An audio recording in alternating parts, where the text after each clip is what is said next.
and welcome back to another B.Hooked crochet video tutorial. And today I'm going to be showing you how to make this puff stitch flower. And these are so cute and they're so simple to make. They only take scraps of yarn, so you don't need probably more than, I don't know, a few yards of each color. And you can change it up a little bit. You can see on all of mine, I've made the center a different color. So you can do that, or you can make them all the same color. And I've seen these used in many different ways. Something that's really cool that I've seen lately is people will use these as a motif itself, and they will actually sew them together just like this. And I've seen where people have made baby blankets out of just these little flowers, and it is really, really adorable. It's going to be pretty dense if you do a blanket like that because these are a little bit thick, but it'll be really warm. It'll probably be a good blanket to lay on the ground for, like, you know, the baby to crawl on. You could even do like a baby bonnet if you wanted to sew them together, or you can embellish a hat or anything along those lines. So go ahead and grab your yarn and your supplies. I'm going to be using a size 5.5mm crochet hook, and I am using Caron Simply Soft yarn. I'll be using the colors Ocean and Soft Green. Alright, to get started, what we want to do is first we're going to create the magic ring. And if you're brand new, have no fear, the magic ring is actually not as hard as it seems, okay? So just go ahead and take your tail end, hold it in your dominant hand, and you want to take your first two fingers and wrap the yarn coming towards you twice. And then you just want to hold on to that by securing it with your thumb. And then what you want to do from here is take your hook, put it under both of those loops on your finger. And you want to hook that back loop, so you might have to turn your hook a little bit, and get that to go under the first loop. And then from here, you want to chain one. But now this isn't actually going to count as a chain one. What you're doing here is you're locking the magic ring in place. And now we're going to be working on the single crochet stitch, so we do want to chain an additional one to account for the height of the single crochet.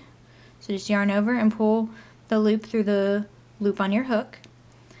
And then from here we're going to go ahead and work our stitches. So it's a little bit difficult to work stitches when it's in your hand like this. So what I like to do is I hold on, I just kind of pinch that area where I just chain one with my right hand, and I'm going to slide my fingers out. And I'm going to hold on to that loop, and you want to make sure that you leave this tail where it is, because that's going to be the strand that we pull. So that part's really important in the function of the magic ring.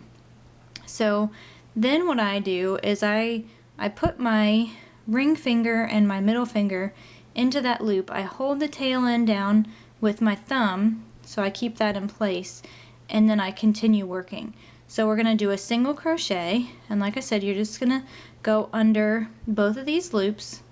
You're going to yarn over, pull up a loop, and then you're going to yarn over and pull through two.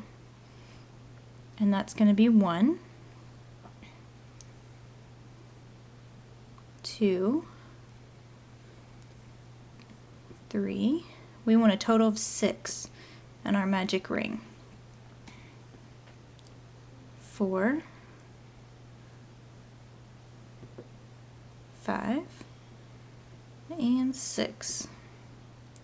Okay, now from here, just go ahead and hold on. Like I said, I pinch this with my finger, my index finger and my thumb, and then with your left hand, just go ahead and pull that tail, and it should pull up your magic ring.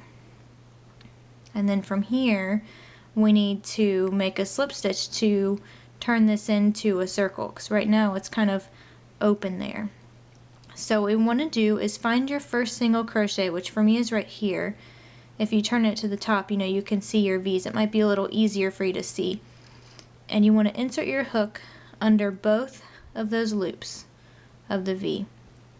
And then you're going to yarn over, pull through those two loops on your hook, and then you're going to pull through the single loop that's on your hook.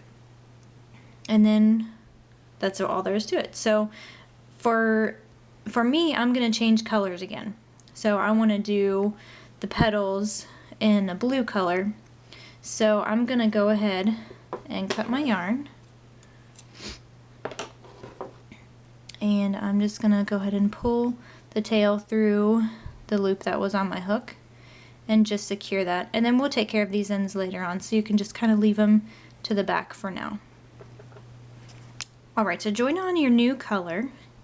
You just want to create a slip knot and just wrap the yarn around your finger twice, coming towards you. Pull the back loop over the front, pull the front loop up and over your finger, and then just hold on to that for a second and pick up your center. And what you want to do is, this is where I cut off my yarn. So I'm going to put my hook directly in that space there. And then I'm going to put on my new color and pull that slip knot tight.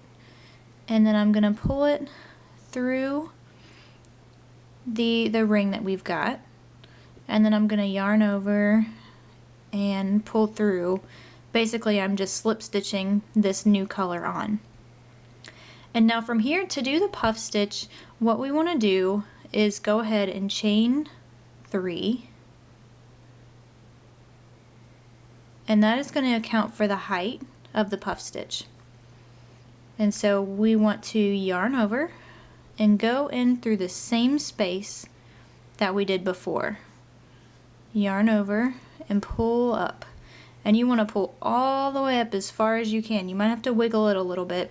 You want the loop right here that's on your hook, the new loop that you've created, you want it to be the same height as the chain 3. And so basically, the more you pull, the bigger and the more defined your puff stitches are going to be. So we're going to do that again. Yarn over, insert your hook, draw up a loop, and pull it up as far as you can. Okay, we're going to do it one more time. Pull up, and actually we want to go one more time. So yarn over, insert your hook, and then pull up your loop. And from here, let's see, you've got 1, 2, 3, 4, 5, 6, 7, 8, 9 loops on your hook. Now you can make your puff stitches a little bit bigger, but for these flowers, if you make them much bigger than this, they kind of crowd each other out and the flower won't lay properly. So from here, go ahead and yarn over, and you want to pull through every single loop that's on your hook. Okay, those first few come through pretty easily. You might have to work that last one a little bit to make sure it doesn't fall off your hook. And then you want to chain 1 to lock in the stitch. And now, just like we came up with a chain 3, we have to go down with the chain 3. So we're going to chain 2 more, since that first chain that we did here will actually count as 1. And then what we want to do is go into the very next stitch, and we want to slip it. So just like that. Okay, and we've got our first petal. So just like before, we want to chain up 3, and then we want to yarn over, insert our hook into the same stitch, yarn over and pull up a loop, pull it all the way up, yarn over, insert your hook, pull up a loop. Okay, and you're going to keep doing that. You're going to do that for a total of 4 times, or until you have 9 loops on your hook.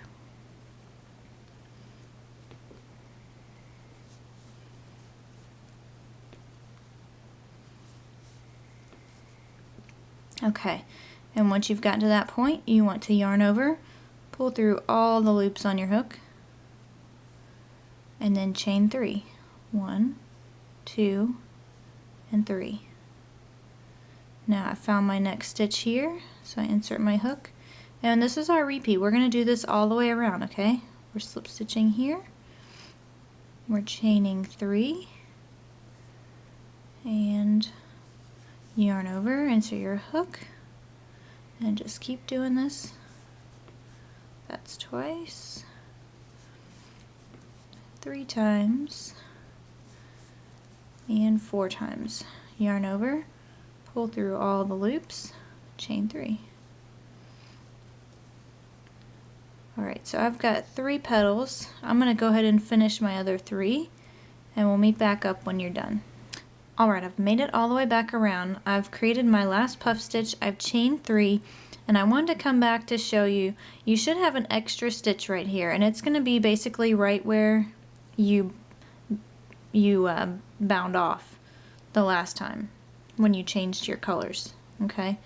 And so basically you're going to use that space to slip stitch your chain 3. So just insert your hook, yarn over, and then pull through the same loop. And from there, all you're going to do is cut your tail, and you're going to basically just pull that tail through the loop on your hook and pull it tight, and it's nice and secure. And so one of the things you're going to have to do is you're going to have to finger block it because it looks a little bit wonky right now. So what I find is that I take these chaining of 3s and I just kind of pull them towards the back, and what that does is pull the puff forward. I think it looks a little bit better like this versus like this. So you just want to go around your flower, and I'm basically just pushing on the puff stitches, you know, basically all the loops with my finger as I'm pulling on the chains. So just go ahead and work that a little bit. Doesn't really require too much, but I think it makes it look a lot better in the end. Now you shouldn't have to wet block these, but you know, depending on the project, you could. And there you go, that's all there is to it. It's really easy and it's simple, and honestly what I have done with all of these other ones that I've made, I didn't weave in the ends. I just actually tied them off and cut them, and I'll show you. Basically I just took the 2 tails from the center color and just tied them off.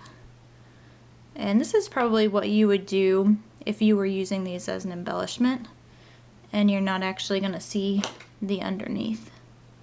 But if you were making a blanket or something like that, you might want to actually weave in the tails so you're not really seeing these extra little knots at the back. And I have created these just for the purpose of the tutorial and to take some photographs, so it's alright if I've got little knots on the back of mine. So that's all there is to it. Brittany. On behalf of B.Hooked Crochet, this has been a free tutorial.